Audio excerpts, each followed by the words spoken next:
Hello students, आपके अपने इस ऑनलाइन चैनल ज्योग्राफी विद सुमन में आप सभी का वेलकम है। आज हम लोग हमारे इस वीडियो के माध्यम से स्टडी करेंगे राजस्थान में खनिज, जो कि पिछले वीडियोस में हम लोग पढ़ रहे थे। और उस वीडियो में मैंने आप लोगों को धात्विक खनिज के बारे में अध्ययन करवाया था। जैसा कि पहले वीडियो में मैंने आपको बताया कि धात्विक खनिज जो होता है वो लोहा धात्विक और अलोहा धात्विक दो प्रकार का होता है। तो ये दोनों अपन पिछले वीडियोस में स्टडी कर चुके थे और आज के इस वीडियो में हम स्टडी करेंगे राजस्थान में खनिज। कौन से? अधात्विक खनिज। सबसे पहले तो अगर मैं आपको बता दूं कि अधात्विक खनिज होते क्या हैं, तो वो खनिज जिनमें धातु का अंश नहीं होता है, यानी अधात्विक खनिज वो कहलाते हैं कि उसमें मुख्य अंश जो होता है वो धातु का ना होकर के कुछ अन्य प्रकार के खनिज ये पाए जाते हैं। अधात्विक खनिज जो होते हैं वो अनेक प्रकार के होते हैं, जैसे ऐसे खनिज जो उर्वरक के रूप में काम में लिए जाते हैं, ऐसे खनिज जो ऊर्जा के रूप में काम में लिए जाते हैं, ऐसे बहुमूल्य पत्थर जैसे हीरा है, तांबा है, या इसके अलावा जो ऐसे पत्थर जो हमारे इमारती पत्थर है, बलुआ पत्थर है या संगमरमर है। तो इस प्रकार के जो खनिज होते हैं वो क्या कहलाते हैं? अधात्विक खनिज, यानी इनमें धातु का प्रमुख अंश नहीं पाया जाता है। तो अब हम लोग यहाँ स्टडी करते हैं कि राजस्थान में कौन कौन से अधात्विक खनिज पाए जाते हैं। सबसे पहले नंबर 1 अभ्रक। अभ्रक जिसे माइका भी कहा जाता है, यह अनेक कलर की भी होती है, जैसे सफेद अभ्रक भी होती है जिसे कहा जाता है रूबी अभ्रक। किस कलर की? सफेद कलर की, जिसे कहा जाता है रूबी अभ्रक। गुलाबी अभ्रक जो होती है उसे कहा जाता है बायोराइट अभ्रक, यानी यह सफेद भी होती है, इसे रूबी अभ्रक, और गुलाबी रंग की भी होती है जिसे बायोराइट अभ्रक कहा जाता है। अगर इसके उपयोग की हम लोग बात करें तो विद्युत उद्योगों में, वायुयान उद्योगों में अभ्रक का विशेष रूप से उपयोग किया जाता है, क्योंकि यह जो होती है वो ताप की कुचालक होती है। यानी विद्युत एवं वायुयान उद्योगों में और इसके अलावा ताप भट्टियों में भी अभ्रक का प्रयोग किया जाता है। इसका अगर एक सामान्य उदाहरण हम अपने घरों में देखें तो जो पहले के इलेक्ट्रिक हीटर आते थे जिसमें वायर के ऊपर जो एक कोटिंग चढ़ी हुई होती थी वो किसकी थी? अभ्रक की ही थी। या आज भी हम लोग देखते हैं एक पानी गर्म करने की जो रोड आती है और उसके जो वायर होते हैं उसके ऊपर भी जो कोटिंग होती है व्हाइट कलर की, वो क्या होती है? वो अभ्रक होती है। तो ताप भट्टियों में भी, विद्युत उद्योगों में भी और वायुयान उद्योगों में अभ्रक का उपयोग विशेष रूप से किया जाता है। अगर इसके उत्पादन क्षेत्रों की हम लोग बात करें तो राजस्थान के भीलवाड़ा जिले में धाता बुनास क्षेत्र वेरी इंपॉर्टेंट खनिज उत्पादन क्षेत्र है। ये काफी बार कॉम्पिटिटिव एग्जाम में पूछा जाता है कि धाता बुनास, या कह सकते हैं कि राजस्थान में अभ्रक उत्पादक क्षेत्र, तो उसमें मोस्ट इंपोर्टेंट क्षेत्र आता है धाता बुनास। कहाँ का? भीलवाड़ा का। इसके अलावा पानेड़ी कहाँ का? भीलवाड़ा का। जहाजपुर कहाँ का? भीलवाड़ा जिले का। भीलवाड़ा के अलावा आ जाता है अजमेर, और अजमेर में अगर पर्टिकुलर जगह की बात करें तो भिनाई और ब्यावर। भीलवाड़ा, अजमेर और इसके साथ साथ नंबर 3 जो क्षेत्र आ जाता है वो आ जाता है उदयपुर जिला, और उदयपुर का आ जाता है चंपागुड़ा क्षेत्र। कौन सा क्षेत्र? चंपागुड़ा क्षेत्र। ये हो जाते हैं अभ्रक के उत्पादन क्षेत्र भीलवाड़ा, अजमेर एवं उदयपुर। किसके क्षेत्र? अभ्रक के उत्पादक क्षेत्र। नंबर 2 खनिज आता है फेल्सपार। फेल्सपार जो है, नोट कीजिएगा, एकाधिकार वाला खनिज है, यानी संपूर्ण भारत देश में राजस्थान राज्य ही ऐसा राज्य है जहां फेल्सपार का उत्पादन किया जाता है। यानी बहुत से ऐसे खनिज हैं जिन पे अपने राजस्थान राज्य का एकाधिकार है, यानी संपूर्ण भारत में एकमात्र राजस्थान राज्य ही ऐसा राज्य है जहां वह खनिज उत्पादित किया जाता है। तो उनमें से उदाहरण आता है कौन सा? फेल्सपार, जो कि एकाधिकार वाला खनिज है। अगर हम लोग इसके विशेषता की बात करें तो ये क्या होता है? एक मिश्रित खनिज होता है, यानी इसमें पोटाश एवं सोडास्पर जो होता है उनका मिक्स होता है। किसका? पोटाश और सोडास्पर का। अगर हम लोग बात करते हैं इसके उत्पादन के बारे में तो अजमेर में, अजमेर जिले की पर्टिकुलर स्थान भी कौन सा? अजमेर। इसके अलावा पाली, और पाली में कौन सा स्थान? चनौदिया। अलवर जिला जिसमें ततारपुर एवं खैरथल, और भीलवाड़ा जिला जिसमें मांडलगढ़ एवं आसीन किसके लिए प्रसिद्ध है? ये है फेल्सपार के लिए उत्पादित क्षेत्र। नेक्स्ट आ जाता है नंबर 3 रॉक फास्फेट। कौन सा उत्पादन खनिज? Rock phosphate. और रॉक फास्फेट का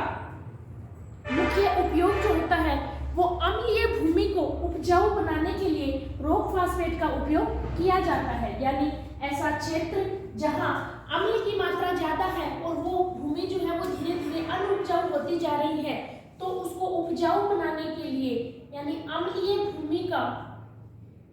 भूमि को उपजाऊ बनाने में इसका उपयोग किया जाता है। किसका? रॉक फास्फेट का। आपसे उपयोग भी पूछा जा सकता है और इसके उत्पादन क्षेत्र तो पूछे ही जाते हैं। इसके अलावा हम लोग बात करते हैं इसके उत्पादन क्षेत्र की, तो नंबर 1 आता है उदयपुर जिला, जिसमें कौन सा क्षेत्र? झामरकोटड़ा और माटुंग क्षेत्र। नंबर 2 आ जाता है बांसवाड़ा जिला, जिसमें कौन सा क्षेत्र? सालोपत क्षेत्र। नंबर 3 आ जाता है जयपुर जिला, जिसमें कौन सा क्षेत्र? अचरोल। और नंबर 4 आ जाता है कौन सा जिला? सीकर, जिसमें आ जाता है सलादीपुर। कौन सा क्षेत्र? सलादीपुर। एक बार सलादीपुर फिर से नाम यहाँ आएगा आगे, तो आप ध्यान रखिएगा कि सलादीपुर में रॉक फास्फेट भी उत्पादित किया जाता है।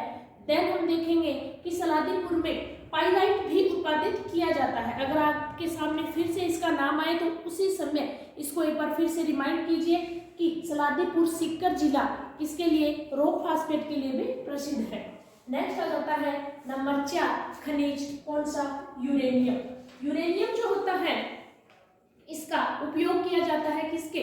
नाभिकीय विखंडन में। यानी नाभिकीय विखंडन में यूरेनियम का उपयोग किया जाता है। अगर इसके उत्पादन एवं भंडारण की बात करें तो उदयपुर जिला कौन सा क्षेत्र? उमरा क्षेत्र। नंबर 2 सीकर जिला कौन सा क्षेत्र? खंडेला क्षेत्र। नंबर 3 भीलवाड़ा कौन सा क्षेत्र? भुनास। याद कीजिए भुनास एक बार पहले भी आया था किसके उत्पादन में? अब्रक के उत्पादन में, और यहाँ फिर से आया है किसके लिए? यूरेनियम के लिए। नेक्स्ट आ जाता है अजमेर जिला कौन सा क्षेत्र? किशनगढ़ क्षेत्र। किसके उत्पादन के लिए? यूरेनियम के उत्पादन के लिए, जिसका उपयोग किया जाता है नाभिकीय विखंडन में। एक आपके साथ आगे मैं एक इम्पोर्टेंट लाइन का जिक्र करूंगी कि वर्तमान समय में भी यूरेनियम के भंडार खोजे गए हैं। वर्तमान समय भी राजस्थान में यूरेनियम के भंडार खोजे गए हैं। कौन से क्षेत्र में या कौन से जिले में? जोधपुर जिले में। कौन सा जिला? जोधपुर जिला। और अगर इसके जोधपुर जिले के क्षेत्र की बात करें तो ओगलाई क्षेत्र। कौन सा क्षेत्र? ओगलाई क्षेत्र, जहां वर्तमान में यूरेनियम भंडार खोजे गए हैं।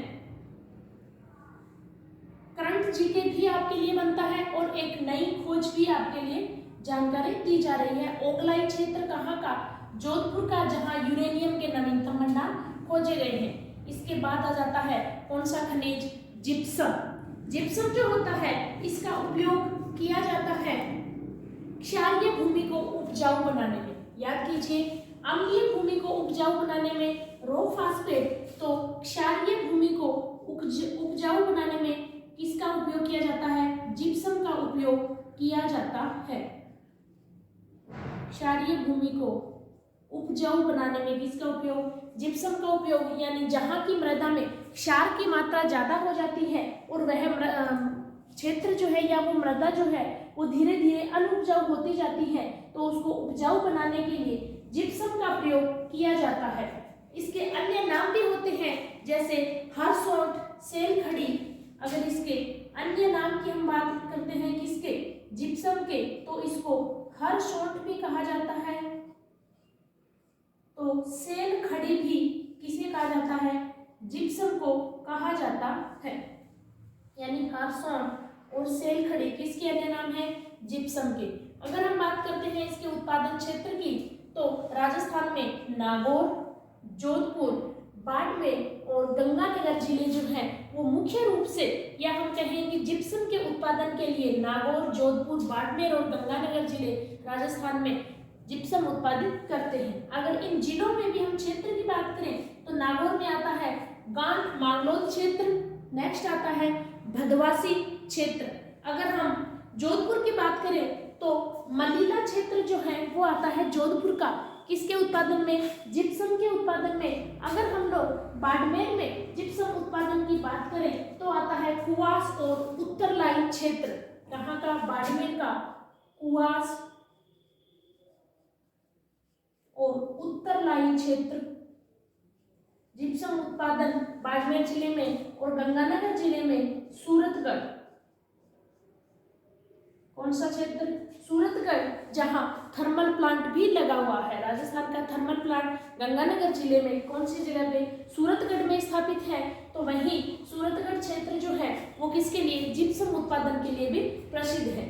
इसके अलावा आ जाता है कौन सा खनिज? पाइराइट। और पाइराइट जो है ये भी इम्पोर्टेंट होता है, कॉम्पिटिटिव एग्जाम के लिए काफी बार ये क्षेत्र पूछा जाता है। सीकर जिले का सलादीपुर क्षेत्र, इससे पहले भी मैंने एक बार आपके सामने नाम लिया था सलादीपुर, किसके लिए? Rock phosphate. और मैंने आपको बोला भी था कि एक बार फिर से सलादीपुर का नाम अगर आपके सामने आए तो उसको रिवाइज कीजिएगा। यानी सलादीपुर सीकर जिला किसके लिए? रॉक फास्फेट के लिए भी उत्पादित है क्षेत्र है। तो वहीं पाइराइट के लिए भी उत्पादित क्षेत्र है। नेक्स्ट आ जाता है हीरा। हीरे का भी अपने राजस्थान में भंडार तो है, राजस्थान में भंडार तो है, लेकिन उत्पादन नहीं किया जाता है। तो ये चीज भी आप लोग ध्यान में रखिए कि हीरा जो कि बांसवाड़ा का केसरपुरा और मानपुरा, यानी आपसे भंडार क्षेत्र भी पूछे जा सकते हैं कि राजस्थान में हीरे के भंडार क्षेत्र, तो बांसवाड़ा में केसरपुरा और मानपुरा और बाड़मेर जिले में हीरे के भंडार पाए जाते हैं। अगर बाड़मेर में हम देखते हैं तो बाड़मेर के आसपास, यानी पर्टिकुलर बाड़मेर के आसपास के जो मलानी क्षेत्र है उनमें किसके भंडार हैं? हीरे के भंडार हैं। और ध्यान रखिए कि इसका उत्पादन अभी राजस्थान में नहीं किया जाता है, केवल भंडार क्षेत्र है। कहाँ? बांसवाड़ा और बाड़मेर। नेक्स्ट आ जाता है पोटास। कौन सा खनिज? पोटास। और इस पोटास खनिज के भी वर्तमान में नवीनतम भंडार खोजे गए हैं। कहाँ? नागौर, बीकानेर और चूरू जिले में इसके पोटास के नवीनतम भंडार खोजे गए हैं। नेक्स्ट आ जाता है ग्रेनाइट। ग्रेनाइट जो कि बिल्डिंग्स बनाने में एक इमारती पत्थर के रूप में इसको काम में लिया जाता है। और सबसे महंगा अगर इमारती पत्थर कहा जाए तो वो कौन सा है? ग्रेनाइट है। और यह अरावली समूह का पत्थर है। यानी ये क्या है? इसकी विशेषताएं हैं कि सबसे महंगा इमारती पत्थर अरावली समूह का, या क्या है कि अरावली समूह की चट्टानों में पाया जाने वाला क्षेत्र। और इसका उत्पादन क्षेत्र हम देखते हैं तो आता है जालोर। कौन सा जिला? जालोर, जिसे ग्रेनाइट सिटी भी कहा जाता है। किसको कहा जाता है ग्रेनाइट सिटी? जालोर को कहा जाता है। एक चीज मैं ये आपको बता दूं कि मैं पहले सॉरी आपको बताना भूल गई थी, अप्रक उत्पादन में भीलवाड़ा जो है, कौन सा जिला? भीलवाड़ा, इसे अप्रक सिटी कहा जाता है। अप्रक सिटी। अप्रक की ईंट का उद्योग भी कहाँ है? भीलवाड़ा में। यानी राजस्थान में पूछा जाए कि अप्रक का ईंट उद्योग तो पर्टिकुलर कहाँ है? भीलवाड़ा। राजस्थान में पूछा जाए कि अप्रक सिटी किसे कहा जाता है तो कहा जाता है भीलवाड़ा को। और यहाँ हम कह रहे हैं जालोर को कहा जाता है ग्रेनाइट सिटी। जालोर के अलावा बाड़मेर में भी जो 56 की पहाड़ियां हैं, कौन सी? बाड़मेर में भी 56 की पहाड़ियां, जब मैंने आपको राजस्थान के भौतिक विभाग पढ़ाए थे तो आपके सामने जिक्र किया था कि 56 का मैदान, जहां 56 गांव का समूह है प्रतापगढ़ बांसवाड़ा के बीच, जबकि बाड़मेर में 56 की पहाड़ियां, तो वहां से उत्पादित होता है कौन सा पत्थर? ग्रेनाइट पत्थर। और यहाँ की जो ये 56 की पहाड़ियां हैं इन्हें ग्रेनाइट की पहाड़ियां भी कहा जाता है। इसके अलावा यहाँ की विशेषता कि बाड़मेर की 56 की पहाड़ियों से गुलाबी ग्रेनाइट उत्पादित किया जाता है। ये किसकी विशेषता? ग्रेनाइट की विशेषता। इसके अलावा नेक्स्ट आता है चूना पत्थर। यानी अपने राजस्थान में चूना पत्थर या लाइमस्टोन जिसको कहा जाता है, इसके भी भंडार काफी मात्रा में है। इसके भी उत्पादन जो है वो अपने राजस्थान में किया जाता है। जैसे यह जो है चूना पत्थर जो है वो लगभग एकमात्र एक ऐसा खनिज है जो राजस्थान के लगभग सभी जिलों से प्राप्त किया जाता है। कौन सा पत्थर? चूना पत्थर, या हम कहें कौन सा खनिज तो वो है चूना पत्थर। इसका टोटल भारत का अगर हम देखते हैं तो 15%, टोटल भारत का 15% कहाँ से उत्पादित किया जाता है? राजस्थान से किया जाता है। चाहे कम मात्रा में लिखने, लेकिन लगभग राजस्थान के लगभग जिलों में चूना पत्थर के भंडार है, या हम कह सकते हैं कि चूना पत्थर उत्पादित किया जाता है। इसके अलावा मुख्य रूप से हम देखते हैं तो इसके जो उत्पादन क्षेत्र आते हैं वो आते हैं चित्तौड़गढ़ जिला, नागौर जिला, बूंदी जिला। ये क्या है? इसके मुख्य उत्पादित क्षेत्र हैं किसके? चूना पत्थर के। इसके साथ ही अजमेर भी है, सीकर भी है, जोधपुर भी है। तो ये क्या है, मुख्य उत्पादित क्षेत्र है किसके, चूना पत्थर के। ये हम पढ़ रहे हैं अधात्विक खनिज। इस प्रकार से अगर हम देखते हैं तो अपने राजस्थान राज्य में अनेकों अधात्विक खनिज भी उत्पादित किए जाते हैं, जैसे बलुआ पत्थर हो गया, इमारती पत्थर हो गया, संगमरमर हो गया, क्ले हो गया, क्लेस्टोनाइट हो गया। ये क्या है, अधात्विक खनिज है, यानी इसमें काफी सारे नाम आते हैं जिनका उत्पादन हमारे राजस्थान राज्य में किया जाता है। हम लोगों ने यहाँ जो अध्ययन किया है वो जो मुख्य अधात्विक खनिज है या जिनके बारे में मोस्ट प्रॉब्लम क्वेश्चन पूछे जाते हैं उनके बारे में हम लोगों ने यहाँ अध्ययन किया है। अगर यहाँ हम बात करते हैं संगमरमर की, तो संगमरमर भी जो है वो अपने राजस्थान राज्य का एक प्रसिद्ध हम कहें कि पत्थर है। और अगर इसमें हम बात करते हैं कि यहाँ अलग अलग रंगों का संगमरमर उत्पादित किया जाता है, इसके अलावा इसकी भी एक विशेषता कि यह भी एकाधिकार वाला खनिज है। कौन सा खनिज है, एकाधिकार वाला खनिज है, यानी संपूर्ण भारत देश में राजस्थान राज्य ही ऐसा राज्य है जहां संगमरमर उत्पादित किया जाता है। या हम कहें कि हम भाग्यशाली हैं कि हमारे राज्य का यह पत्थर जो है वो यहाँ से ले जा करके यानी अपने भारत देश के कोने कोने में इसका इस्तेमाल किया जाता है। इसके अलावा हम देखते हैं कि यह क्या है, एक कायांतरित चट्टान का उदाहरण है, यानी संगमरमर जो है वो कायांतरित या हम कहें कि रूपांतरित चट्टान का उदाहरण है। इसकी काफी विशेषताएं, जैसे सर्वाधिक उत्पादन अगर हम देखें कि राजस्थान में संगमरमर का सर्वाधिक उत्पादन होता है कहाँ, राजसमंद में, जबकि सर्वाधिक खानों की अगर हम बात करें तो वो है कहाँ, उदयपुर में।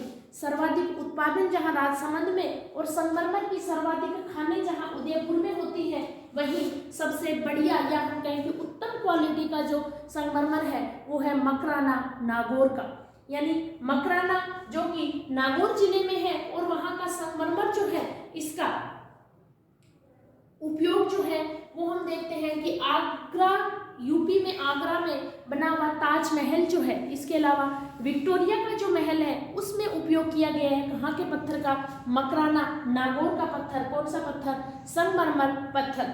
यानी इसकी काफी विशेषताएं होगी कि सर्वाधिक उत्पादन कहाँ, राजसमंद में, सर्वाधिक खाने कहाँ, उदयपुर में, सबसे उत्तम क्वालिटी का संगमरमर कहाँ का, मकराना नागौर का, जिसे मकराना नागौर के पत्थर को विश्व विरासत सूची में भी ले लिया गया है। यानी ये भी आपके लिए क्या हो जाता है, एक इम्पोर्टेंट क्वेश्चन बन जाता है कि कहाँ का संगमरमर जो है उसे विश्व विरासत सूची में लिया गया है, तो वो है मकराना नागौर का। इसके अलावा राजस्थान में संगमरमर की मंडी की अगर बात करें तो वो है किशनगढ़ अजमेर में, यानी राजस्थान में अजमेर जिले में स्थित किशनगढ़ जो क्षेत्र है वहाँ संगमरमर की मंडी भी स्थापित है। ये संगमरमर की काफी सारी विशेषताएं हो जाती हैं। इसके अलावा मैंने आपको बताया कि राजस्थान में जिस प्रकार से ग्रेनाइट अनेक रंगों का उत्पादित होता है, वहीं राजस्थान में संगमरमर भी अनेक रंगों का उत्पादित होता है, जैसे सफेद है, हरा है, सतरंगा है, रंग बिरंगा है। तो इस प्रकार से अनेक कलर के जो संगमरमर है उसका उत्पादन अपने राजस्थान में किया जाता है। अगर राजस्थान में संगमरमर की मूर्तियों की बात करें तो वो भी अपने जयपुर जिले की प्रसिद्ध है। और अगर संगमरमर की जालियों की बात करें तो वो कहाँ की, जैसलमेर की प्रसिद्ध है। अगर इसमें कलर वाइज हम बात करते हैं तो सफेद संगमरमर होता है राजसमंद, उदयपुर और नागौर में। राजसमंद, उदयपुर और नागौर में सफेद संगमरमर। तो हरा संगमरमर उत्पादित होता है ऋषभदेव, उदयपुर जिले में। सफेद और हरा संगमरमर, इसके अलावा अगर हम देखते हैं राजस्थान में गुलाबी संगमरमर भी उदयपुर, सिरोही और भरतपुर जिले में उत्पादित होता है। इसके अलावा पीला संगमरमर जैसलमेर, और जैसलमेर को आपको पता होगा स्वर्ण नगरी भी कहा जाता है, यानी जहां जैसलमेर में पीला संगमरमर उत्पादित होता है तो वहीं पीला पत्थर भी राजस्थान में जैसलमेर जिले में निकलता है। और अगर आप वहां जाकर के देखेंगे तो जैसलमेर जिले में अधिकतर घर जो है वो पीले पत्थरों के बने हुए हैं, जिसके कारण एकदम से देखने में पूरा नगर जो है वो पीला दिखता है, यानी उसे स्वर्ण नगरी भी कहा जाता है। इसके अलावा काला निकलता है भैंसलाना जयपुर में, और ये भी मोस्ट इम्पोर्टेंट क्वेश्चन बनता है कॉम्पिटिटिव एग्जाम के लिए कि काला संगमरमर कहाँ से, भैंसलाना जयपुर जिले से उत्पादित किया जाता है। इसके अलावा भैंसलाना के अलावा भैंसरोडगढ़ चित्तौड़गढ़ से भी। देखिए दोनों में भैंस आ रहा है, भैंस काले रंग की होती है। इस तरह से आप याद रखिए कि काला संगमरमर कहाँ से, भैंस लाना जयपुर से, और भैंसरोडगढ़ कहाँ का, चित्तौड़गढ़ का प्रसिद्ध है। इस प्रकार मैंने आपको बताया कि संगमरमर जो है वो अनेक रंगों का होता है जो कि अपने राजस्थान में उत्पादित किया जाता है, और इसकी सर्वाधिक उत्पादन, सर्वाधिक खाने, उत्तम क्वालिटी का, संगमरमर की मूर्तियाँ, संगमरमर की जालियाँ, संगमरमर की मंडी, इन सब के बारे में मैंने आप लोगों को बताया। और इसके साथ ही हम लोगों ने यहाँ अध्ययन किया राजस्थान के अधात्विक खनिजों के बारे में, जो कि मैंने आपको बताया कि उर्वरक खनिज, बहुमूल्य खनिज, या कहें कि ऊर्जा खनिज, ये सब खनिज कौन से हैं जिनमें धातु का अंश नहीं पाया जाता, यानी इन्हें क्या कहा जाता है, अधात्विक खनिज। तो इसके नेक्स्ट वीडियो में हम अध्ययन करेंगे ऊर्जा खनिजों के बारे में कि अपने राजस्थान राज्य में कौन कौन से ऊर्जा खनिज उत्पादित किए जाते हैं। उम्मीद करती हूँ कि आप लोगों को यह वीडियो अच्छे से समझ में भी आया होगा, और आप लोगों ने साथ ही साथ शॉर्ट नोट भी बनाए होंगे, ताकि इस शॉर्ट नोट को पढ़ने के बाद एक बार फिर से इस वीडियो को अगर आप रिवाइज करेंगे तो आपको और अच्छे से समझ में आ जाएगा। इसके साथ ही मैं मेरा यह वीडियो यहीं एंड करना चाहूँगी, और आपसे यही आग्रह करूँगी कि अपना यह चैनल ज्योग्राफी विद सुमन ज़्यादा से ज़्यादा लाइक कीजिए, शेयर कीजिए एवं सब्सक्राइब करना भूलना नहीं है। Thank you.